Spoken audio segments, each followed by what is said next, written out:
ধর বেটাকে ধর, উদুম কেলানি কেলানি দেই। কত বড় সাহস! শিয়াল বেটার এত সাহস, আমার ক্ষেত নষ্ট করে আমার ক্ষেতে আবার শুয়ে আছে। ওর একদিন কি আজ আমার একদিন। দাদা, এবারের মতো মাফ করে দাও আমাকে।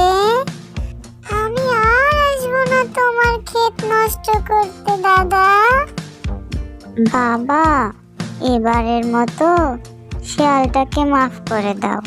আবার যখন আসে তখন না হয় শায়েস্তা করো। এই বেটাকে ছাড়া যাবে না, ও আবার আসবে আমার ক্ষেত নষ্ট করতে। ও ভারী বজ্জাত শেয়াল, তুই জানিস নে মা, আমার ক্ষেত পুরাই নষ্ট করে দিয়েছে ও। না গো, সত্যি বলছি আমি। আমি আর আসবো না এই মুখো, তোমার কথা দিচ্ছি আমি। তাহলে যে পথ দিয়ে এসেছিস ওই পথেই ফিরে যা এক্ষুনি। ঠিক আছে, আমি এক্ষুনি চলে যাচ্ছি।